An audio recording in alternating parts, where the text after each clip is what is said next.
Bonjour à toutes et à tous, c'est Kevin pour les Ludovores. Nouveau suivi du menu crowdfunding. Vous avez pu le constater samedi dernier, dimanche dernier plutôt. Le menu de cette semaine était assez léger, on avait très peu de nouveautés. Ce sera à peu près la même chose d'ailleurs cette semaine, vous le verrez, on a très peu de nouveaux projets. Par contre, ils sont un peu plus intéressants que ceux de la semaine dernière, donc on risque d'avoir finalement 3, 4 assez gros projets et quasiment rien d'autre au final.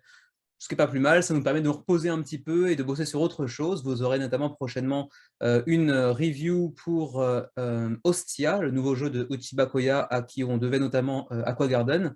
Voilà, je dis bientôt, pas exactement, parce que la campagne démarrera fin janvier, donc on va tourner la vidéo certainement la semaine prochaine, mais on ne pourra pas la poster avant quelques semaines, enfin même début janvier carrément, avant le début de la campagne, pour pas non plus la poster trop en avance sur la campagne, ça n'aurait pas beaucoup de sens.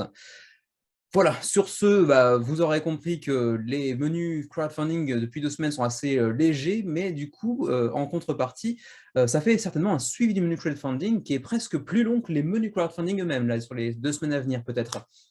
Mais bon, c'est pas un souci non plus et je pense pas que ça sera aussi long non plus qu'un menu crowdfunding, il faut pas non plus déconner. Sur ce, on est parti sur le suivi avec donc les jeux qui entrent dans leur dernière semaine et donc c'est la dernière fois qu'on les verra sur le suivi et puis ceux bien sûr pour lesquels il vous reste encore quelques semaines éventuellement de réflexion avant de prendre une décision finale sur baquer ou pas baquer.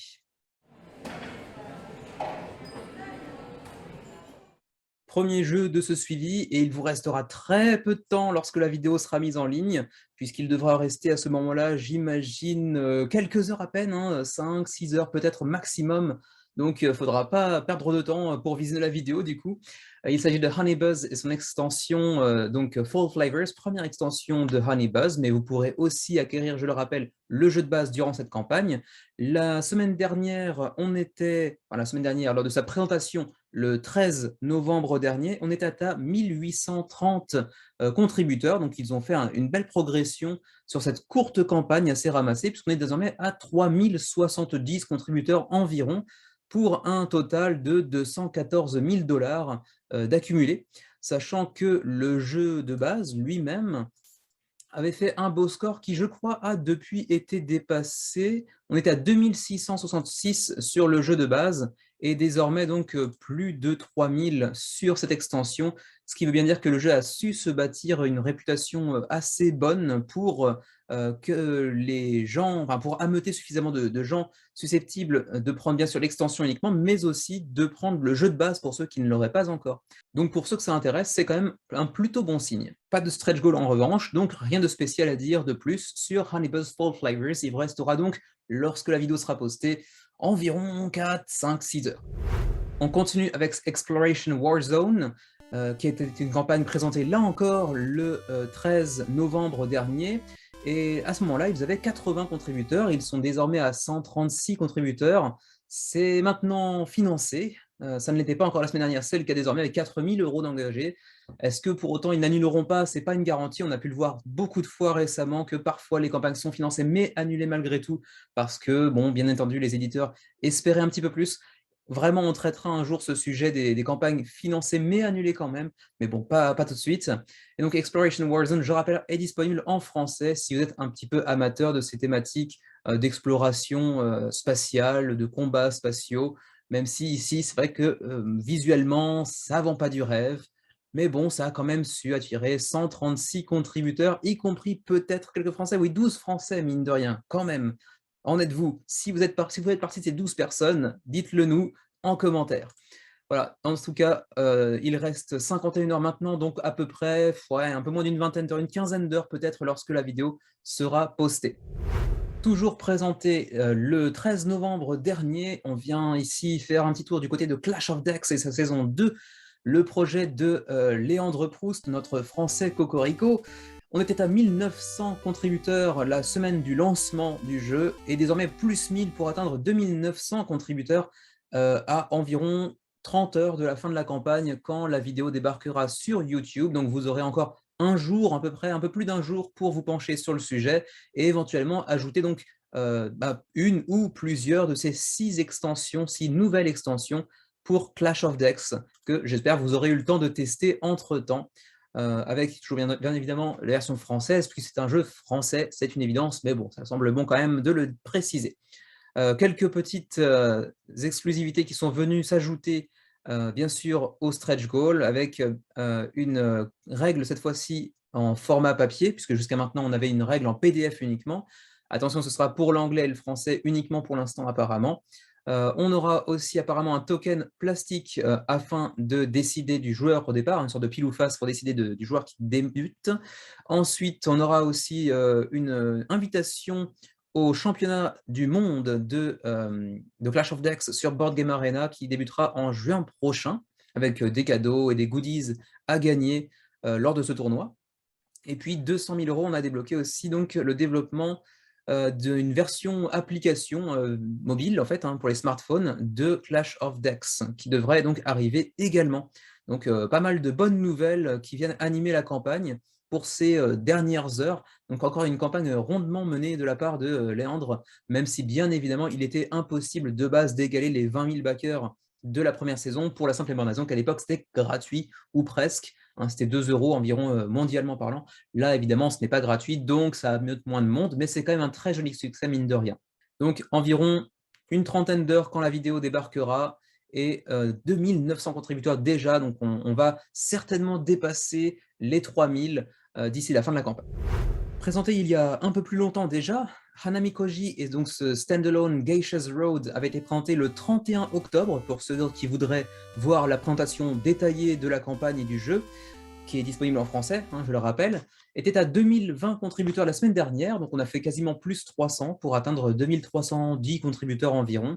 Il reste 7 jours avant la fin de la campagne, ce qui veut dire que c'est la dernière fois aussi que vous verrez le jeu sur le suivi du menu crowdfunding. Encore une fois, un bien beau succès avec 114 000 $ d'accumulés. Quelques stretch goals, bien évidemment, qui sont venus aussi s'ajouter depuis la semaine dernière. La semaine dernière, on était arrivé à 82 000 avec donc les habilités, les capacités spéciales pour chacune des geishas, lesquelles on ne sait pas encore vraiment, je crois. On a ajouté à cela quelques petites nouveautés, y compris par exemple des pions de métal, 12 pions de métal apparemment, avec une petite boîte pour les contenir apparemment, plutôt que les pions de métal eux-mêmes. Ainsi qu'à 100 000 $ une carte postale en guise de remerciement de la part des créateurs du jeu. Et ensuite, on aura aussi une petite enveloppe pour contenir les cartes de geisha. Bon, c'est pas vraiment une nécessité, mais c'est toujours un plus malgré tout.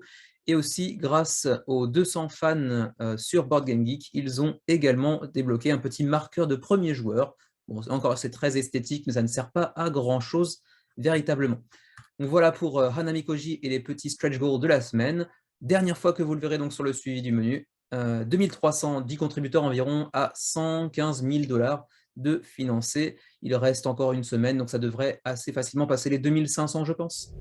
Présenté le 7 novembre cette fois-ci, autre campagne française et donc avec une version francophone bien évidemment. Il s'agit ici de The 99 Games, donc 3 jeux Railways, City Planner et Empire qui peuvent être tous combinés pour faire un nouveau jeu un peu plus lourd, Empire Planners, qui nous vient donc de Alban VR. On était la semaine dernière à 600 contributeurs et c'est désormais 670 contributeurs environ pour la dernière apparition sur le suivi du menu crowdfunding, soit déjà 33 400 € d'accumulés. Donc on a largement dépassé le seuil de financement et on devrait d'ici une semaine atteindre certainement 850-900 contributeurs, je pense. Donc c'est quand même un assez joli succès pour en plus des jeux qui sont très largement solo, même si certains peuvent être joués à 2 joueurs également.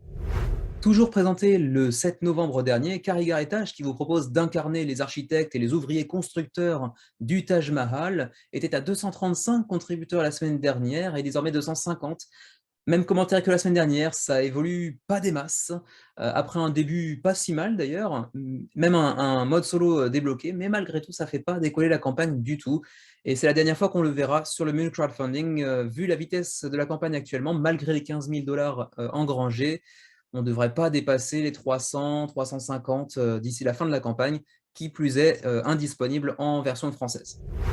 1170 contributeurs la semaine dernière, 1246 cette semaine pour World Auto Racing, qui avait été présenté un peu à contretemps dans le suivi du menu crowdfunding d'il y a 2 semaines. Donc ce sera le 10 novembre dernier. Et il reste donc une semaine, donc là encore une fois, c'est la dernière fois que vous le verrez, donc pour ce jeu très très fortement inspiré par l'animé Initial D, animé japonais Initial D, qui reprend vraiment même, y compris les onomatopées japonaises ici.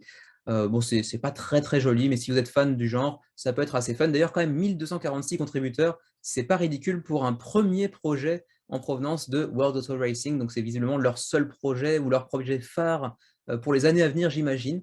Ils ont quand même engrangé 110 000 $, ce qui n'est pas rien du tout pour un jeu qui est sorti un peu de nulle part. Plus 30 contributeurs cette semaine pour Totems and Taboos, qui avait été présenté le 7 novembre dernier, pour ceux qui seraient intéressés par la campagne, le design, les gameplays en fait, à proprement parler du jeu. Et pour l'instant, c'est toujours pas financé à une semaine de la fin de la campagne, et là, ça risque d'être vraiment compliqué. On est à peu près aux 2 tiers, ou à peu près aux 2 tiers du financement. Ça risque d'être un peu short, c'est pas encore injouable, d'autant que les derniers jours apportent leur lot de backers supplémentaires.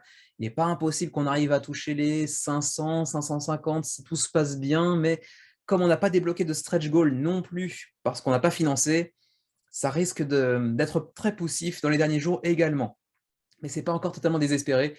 Si j'étais malgré tout Coral Team de Belgique d'ailleurs, j'aurais peut-être plutôt tendance à annuler la campagne, à revoir un petit peu l'offre et reproposer ça dans quelques mois, à une période peut-être plus propice, en évitant la période d'achat de Noël par exemple, parce que pour l'instant ça décolle pas et ça risque pas de faire un gros score si jamais ça finance, ce qui n'est pas du tout sûr non plus.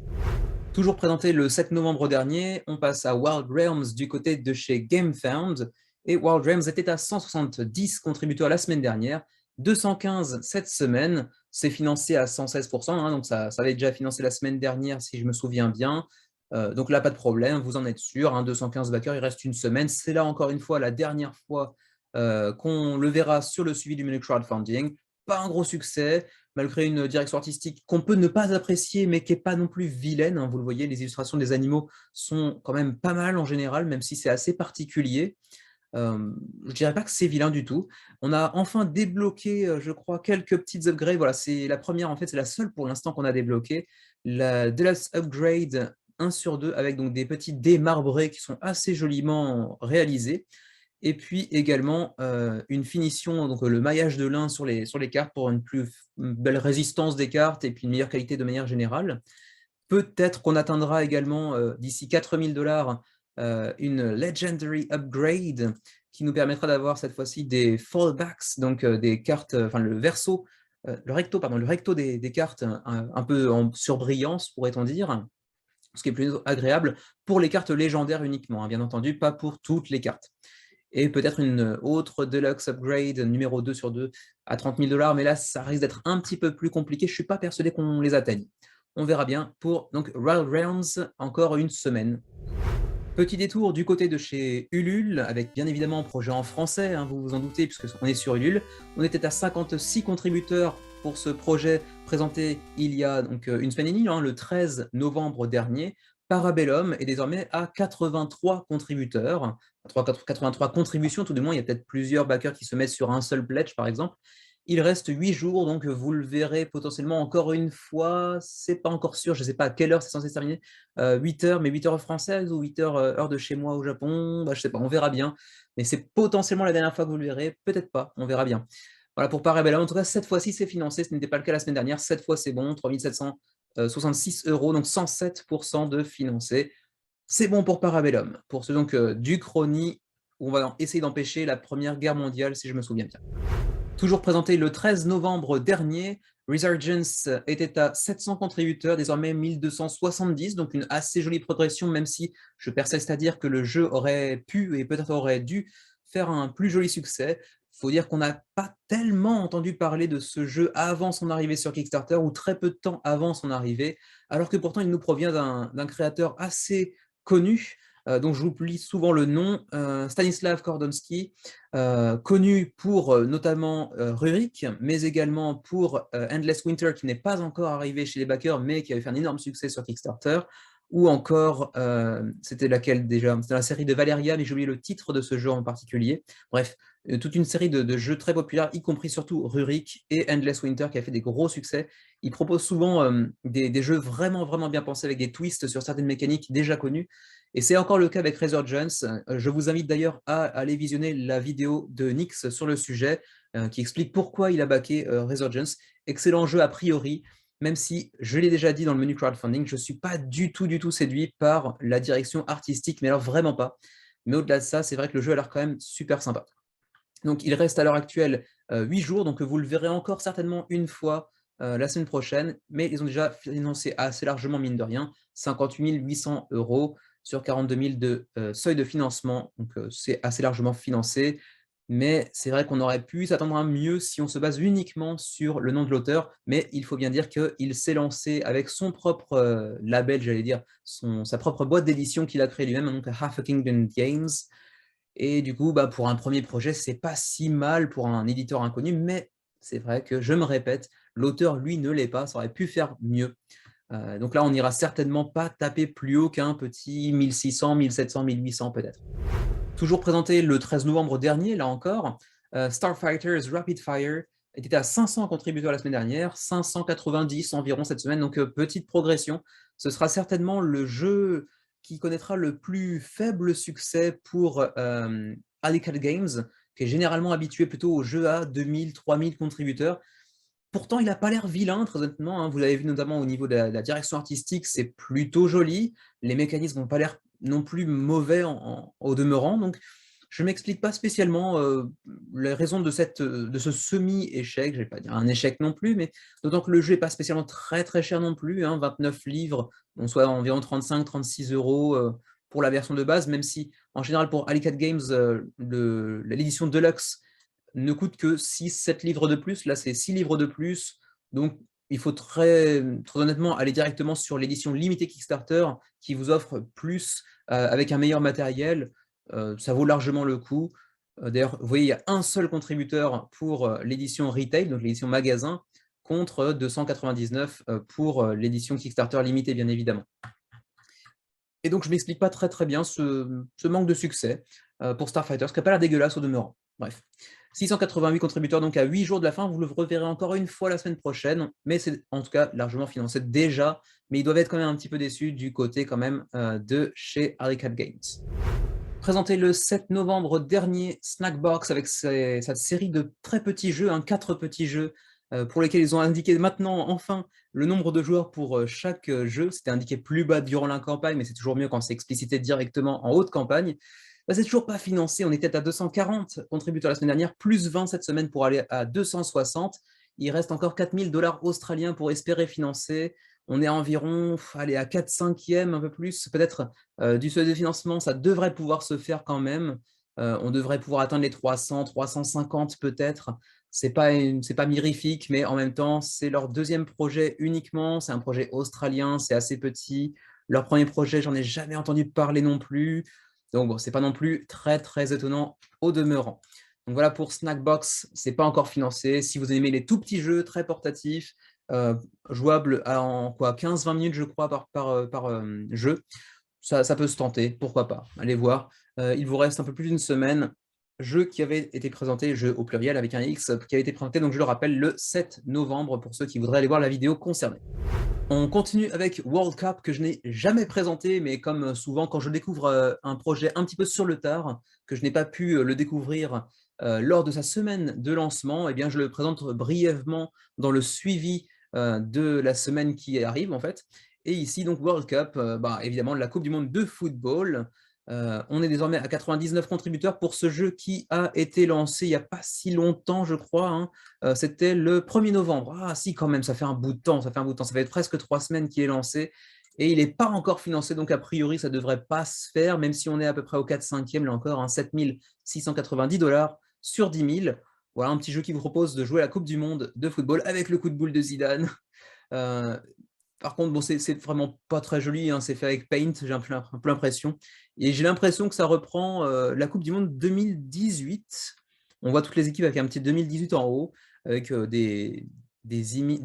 dirais-je, des capacités spéciales pour chacune des équipes qui rappellent un petit peu en cela World Wide Football d'ailleurs, mais en moins joli et certainement en moins bien foutu, avec des trucs un petit peu stéréotypés, genre ici de l'Égypte qui a une défense pyramidale.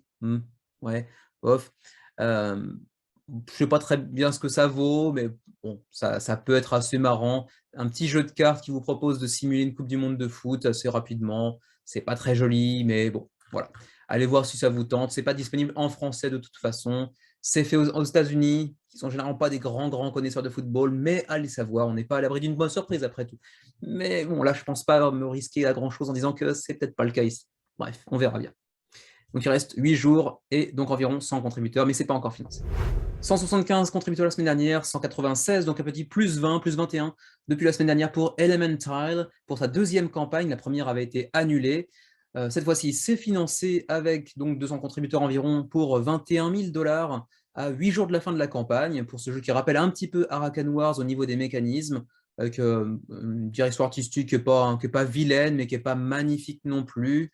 Bon, un jeu de confrontation, hein, typiquement, à 2 joueurs. Même si je crois qu'on peut jouer jusqu'à 4, peut-être avec plus de decks, j'ai oublié. Bref, vous irez voir la vidéo du 7 novembre, je l'explique un peu plus en détail. Le jeu est financé, il vous reste une semaine pour vous décider. Présenté le 13 novembre dernier, on était à l'époque à 435 contributeurs, désormais 556 contributeurs pour Megapulse, ce jeu de course débridé un petit peu à la F-Zero, à la Wipeout, donc les jeux vidéo si vous ne les connaissez pas, hein, évidemment, très flashy, mais qui a l'air très fun aussi en termes de gameplay. On présente souvent ce jeu un peu comme un flamme rouge survitaminé. Moi, j'aime déjà beaucoup Flamme Rouge, donc je vais certainement passer au-delà de Megapulse, hein, je vais passer à travers, même si ça me tente très bien sur le principe, mais je me satisfais tout à fait de Flamme Rouge.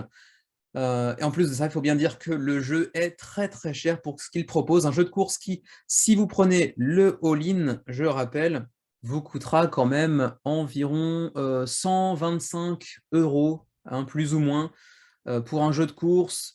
Ça fait quand même chéro. Est-ce que ça sortira en magasin derrière? Je ne sais pas. En tout cas, c'est disponible en français. Donc il vous reste 9 jours. Hein. J'en parlerai encore la semaine dernière une dernière fois. Mais en tout cas, pour l'instant, c'est financé, même si j'aurais pu penser que ça aurait fait un petit peu mieux que ça. Reste à voir un petit peu les différents stretch goals qu'on a réussi à débloquer durant la campagne, si je les retrouve, ce qui n'est pas garanti. Si, les voilà. Alors, les stretch goals, on en est arrivé où? Ça, on l'avait déjà, je crois, la dernière fois. Une piste supplémentaire. Ensuite, on a une Swarm Breach. Qu'est-ce que c'est? C'est un add-on, mais je ne sais pas à quoi ça correspond. Vous irez voir. Je pense que c'est certainement peut-être un véhicule supplémentaire ou ce genre de choses. En tout cas, Storm Breach n'est pas présenté dans les add-ons pour l'instant, donc j'avoue que là, c'est un peu compliqué à voir. Peut-être qu'ils ne l'ont pas encore mis dans les More to Unlock, alors que ça a déjà été unlocké. Je ne sais pas, c'est assez étrange. Je ne saurais pas vous dire pour l'instant. Bref, voilà pour Megapulse, un excellent jeu a priori, hein, si j'en juge uniquement parce que j'ai pu en voir, qui a l'air très tentant, très fluo aussi, mais un petit peu cher quand même pour ce que ça propose. On continue avec le coup de cœur du 13 novembre dernier, à savoir Hegemony, qui est à 7060 contributeurs la semaine dernière, lors de sa semaine de lancement, et qui est désormais à 8684, donc 1680 contributeurs supplémentaires, alors que le Early Bird est terminé. Donc je pensais que ça allait freiner un peu plus sévèrement que ça, mais non. Il reste encore un peu plus d'une semaine pour vous décider, pour ce jeu vraiment unique qui vous propose d'incarner l'une des 4 classes constituantes de toute nation, comment dirais-je, du monde, comment dire, du Nord avec un N majuscule, des nations avancées, je qu'allais dire, mais ça semble un peu péjoratif, des nations riches, disons, à savoir donc le prolétariat, la classe capitaliste, la classe moyenne et aussi l'État. Pour cela, il faudra quand même jouer à 4 ou jouer à 2 en utilisant les automates pour pouvoir bénéficier vraiment de la profondeur du jeu dans sa totalité. Mais l'idéal, c'est quand même de jouer certainement à 4 pour pouvoir avoir un rôle pour chaque personne. Jeu largement asymétrique, mais je vous renvoie plutôt vers la vidéo donc, du 13 novembre dernier où j'en parle pendant environ 20 minutes.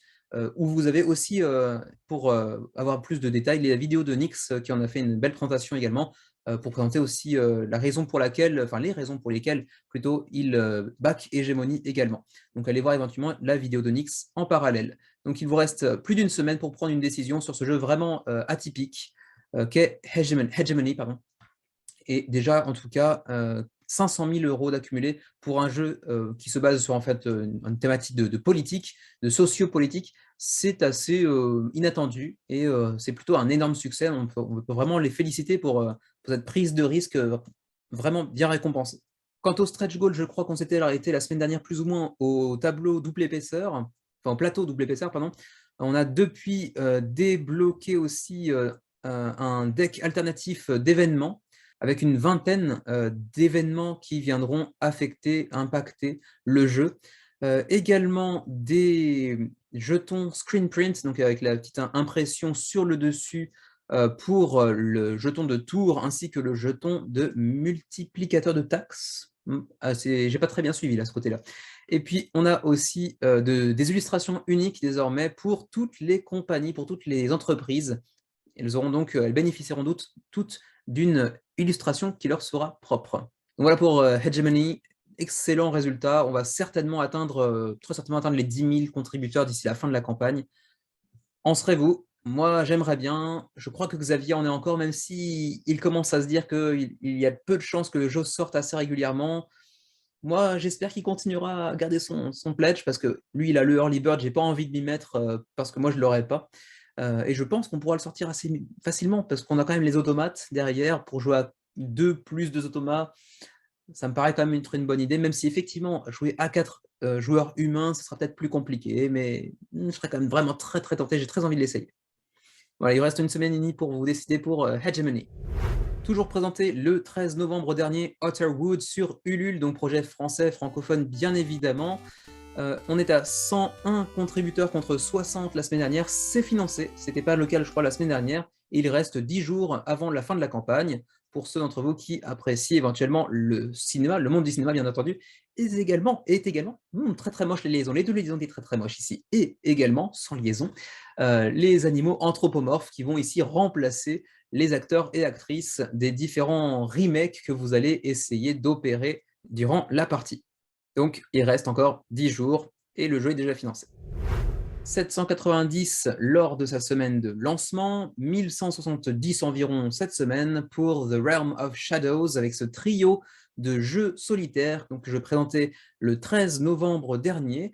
Un très joli résultat pour un trio de jeux de solo, ce n'est pas forcément garanti. Les jeux solo généralement font des scores un peu plus légers parce qu'ils ont cette unicité de jouer uniquement en solo, même s'il y a un de ces 3 jeux qui peut être joué à 2 quand même.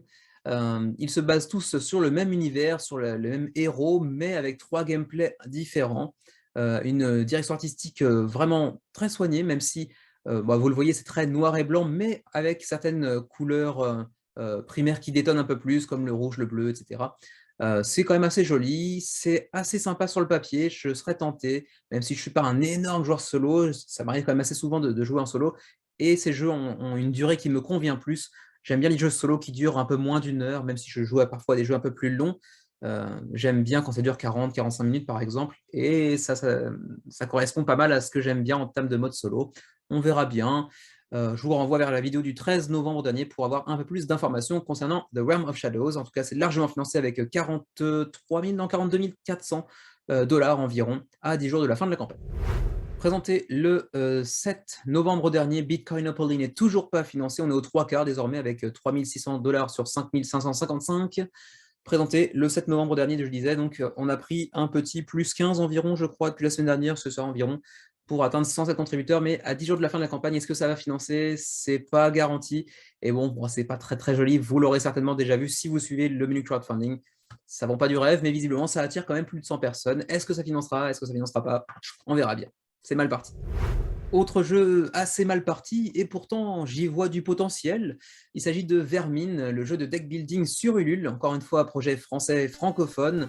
Il reste 12 jours, on verra bien, et pour l'instant 54 contributions nous ont permis d'arriver à 50%, environ 48% du seuil de financement de 6 000 €. Vermine qui a plutôt une assez jolie direction artistique, un jeu de deck building français venant d'un primo-éditeur je crois, premier projet qui a l'air assez charmant. J'aurais tendance à dire: «Allez-y quand même les gens», mais je peux pas vous faire la leçon, je peux pas vous jeter la pierre parce que moi non plus je n'y vais pas. parce qu'il y a trop de jeux à baquer, et c'est vrai que c'est compliqué de tout baquer, mais c'est vrai qu'en même temps, c'est un projet français tout petit, qui nous vient de Les Animal. Premier projet, j'ai envie de dire, bon quand même, c'est tentant, mais bon, j'en serais pas. On serait vous, dites-le moi, c'est vrai que c'est tentant quand même. Vous voyez bien que c'est pas vilain. J'aurais envie de les encourager, mais je pense pas moi y aller. Mais d'un autre côté, je vous dis, vous, allez-y. Allez-y pour moi. Faites ce geste. Enfin bon, si vous êtes amateur de deck building, bien évidemment, et si vous n'avez pas déjà baqué 50 projets ce mois-ci.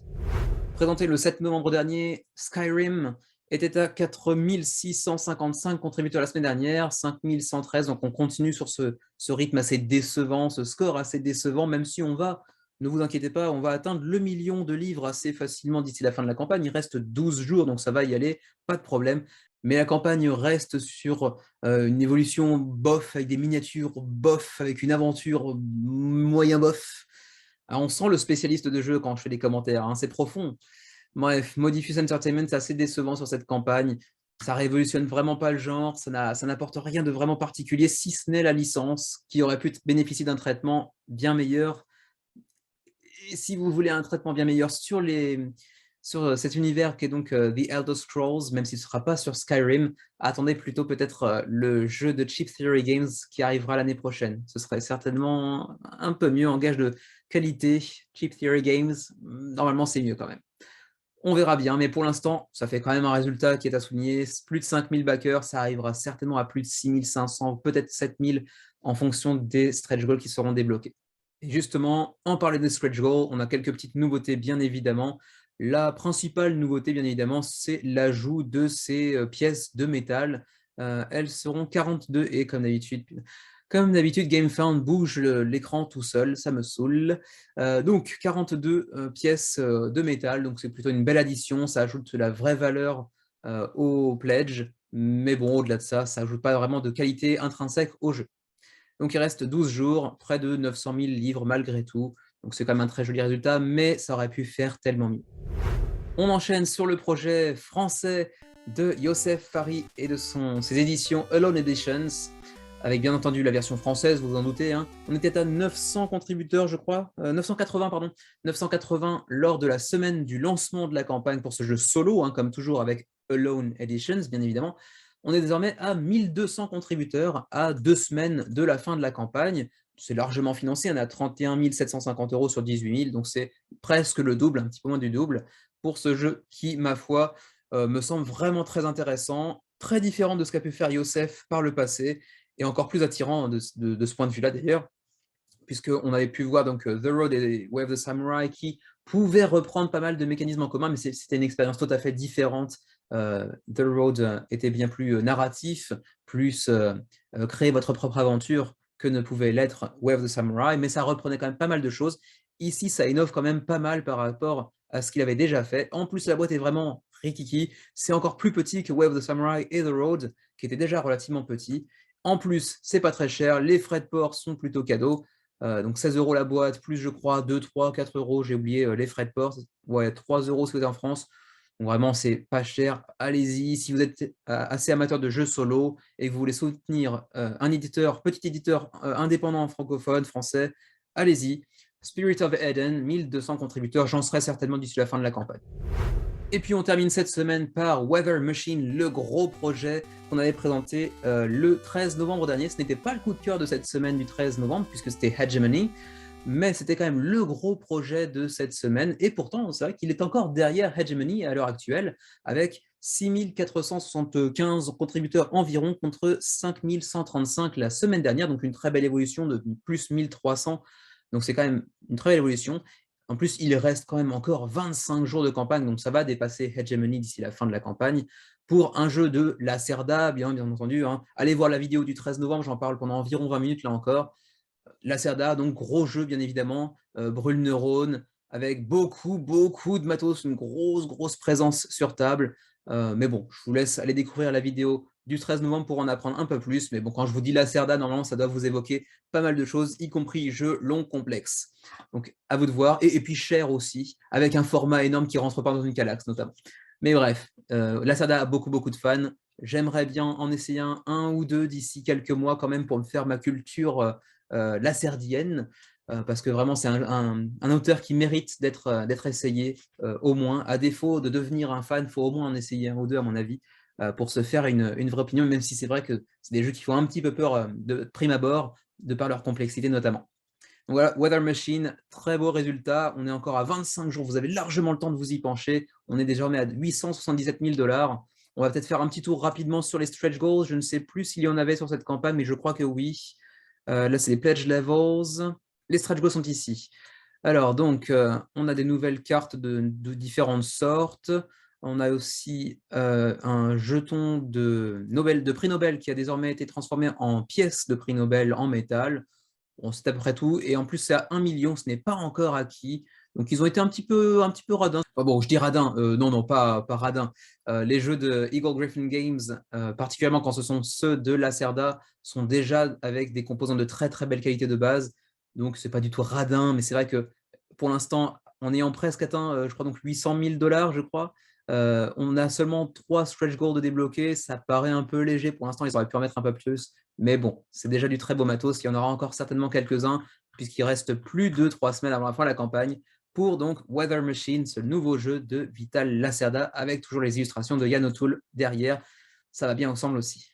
Et voilà pour ce suivi de la semaine, qui ne sera pas plus long que le menu crowdfunding, il ne faut pas exagérer quand même, mais c'est un assez beau suivi avec pas mal de projets très intéressants qui sont encore actifs, y compris dans leur dernière semaine, donc n'hésitez pas à vous y pencher si vous n'y êtes pas encore.